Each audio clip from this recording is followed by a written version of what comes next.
और पहला काम जो बहुत बड़ा पुण्य काम जो शिवराज ने किया था वो काम ये था कि जननी एक्सप्रेस योजना शुरू की। हाँ, उससे मैं बहुत प्रभावित हुआ कि वास्तव में जो अंतिम कोने में बैठा है, जंगल में रहने वाला है, उसकी भलाई का उस माता बहनों के लिए कुछ किया है इसने।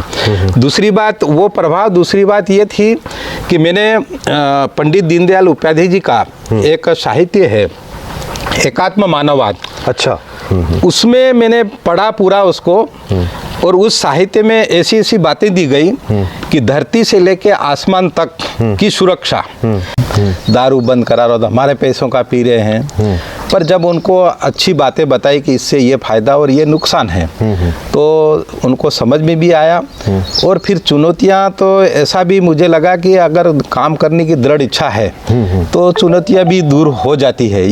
और भारतीय जनता पार्टी, वास्तव में भारतीय जनता पार्टी में आने का कारण ये था, मैं जब पढ़ाने जाता था मांडली, उस समय में साधन नहीं थे और साइकिल से जाना पड़ता था, मोटरसाइकिल भी नहीं थी, रोड कच्चे थे।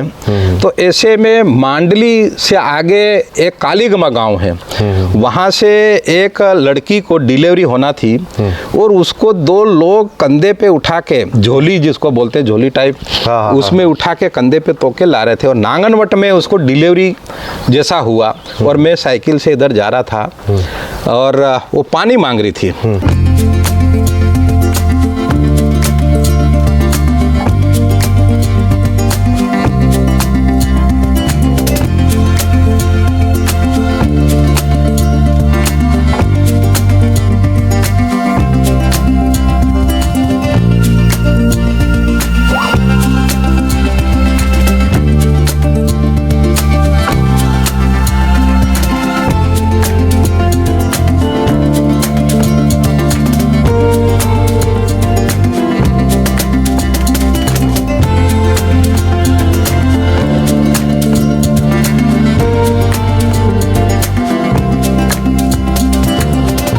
ये बताया जाता है कि आपने अपनी जो नौकरी है, नौकरी छोड़ दी थी बीच में, तो इसके पीछे क्या कारण है बड़ा, और आपने नौकरी छोड़ी क्यों थी, ये समझना चाहेंगे आप?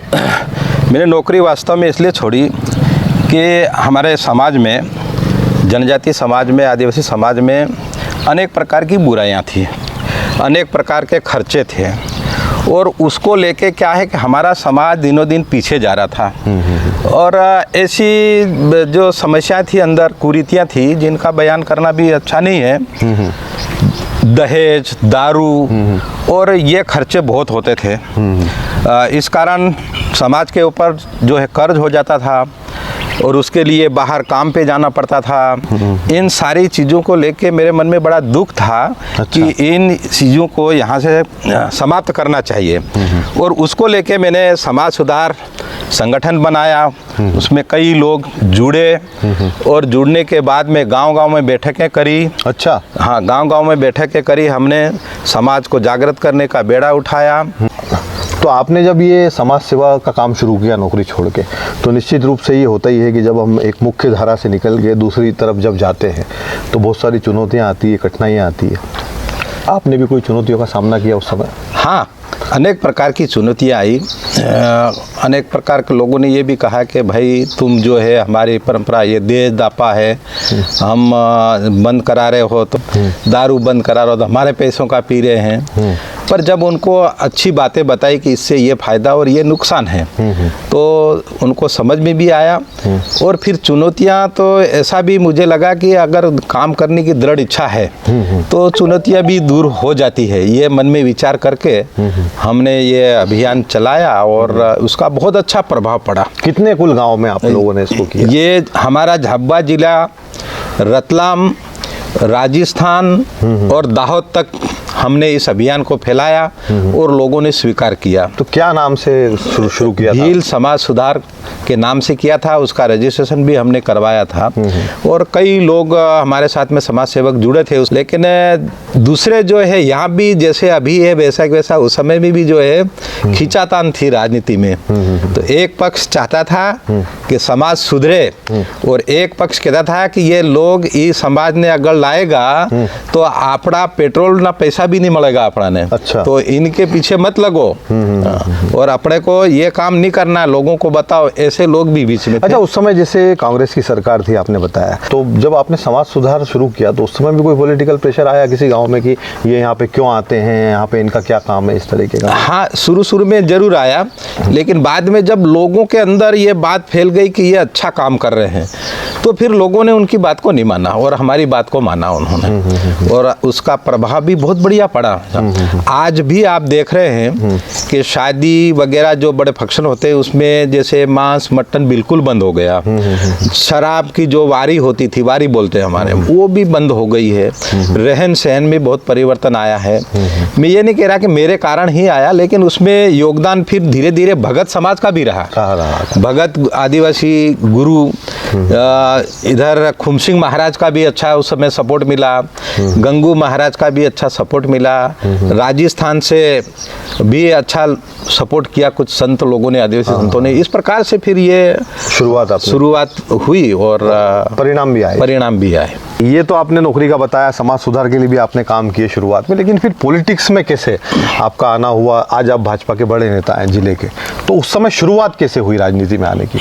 जी, मैं जैसे मैंने इस्तीफा दिया नौकरी से और उसके बाद में सर्वप्रथम मेरी मुलाकात एक संघ के बड़े प्रचारक से हुई और वो प्रचारक जी मेरे घर भी आए और वनवासी कल्याण परिषद में क्षेत्र के प्रमुख थे वो, गिरीश जी कुबेर उनका नाम है। अच्छा, नाम याद है आपको? नाम याद है। उनसे भेंट हुई थी और उन्होंने उनके संपर्क में आए तो उन्होंने कहा कि आप समाज सेवा कर रहे हैं, तो ये वनवासी कल्याण परिषद भी जो है इसी काम में लगी है, वनवासियों के उत्थान में, तो आप इससे जुड़े तो और अच्छा है। तो शुरुआत में मैं वनवासी कल्याण परिषद से जुड़ा और मुझे जिले का जनजाति सुरक्षा मंच का संयोजक का दायित्व मिला और उसके बाद में मुझे प्रांत में वनवासी कल्याण परिषद का उपाध्यक्ष बनाया, संपर्क प्रमुख बनाया। ऐसे कई दायित्वों पर मैंने काम किए और आज भी जो है मैं प्रदेश की कार्य समिति का स्थायी सदस्य हूँ वहाँ पे वनवासी कल्याण परिषद में।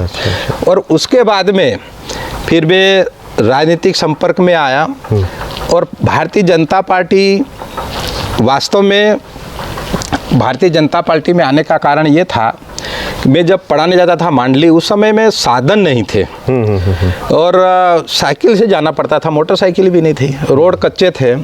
तो ऐसे में मांडली से आगे एक कालीगमा गांव है, वहाँ से एक लड़की को डिलीवरी होना थी और उसको दो लोग कंधे पे उठा के, झोली जिसको बोलते हैं, झोली टाइप, उसमें उठा के कंधे पे तोके ला रहे थे और नांगनवट में उसको डिलीवरी जैसा हुआ और मैं साइकिल से इधर जा रहा था और वो पानी मांग रही थी।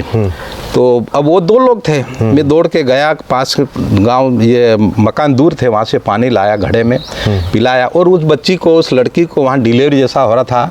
वो एक अनोखी घटना थी, मैं आपसे शेयर कर रहा हूँ।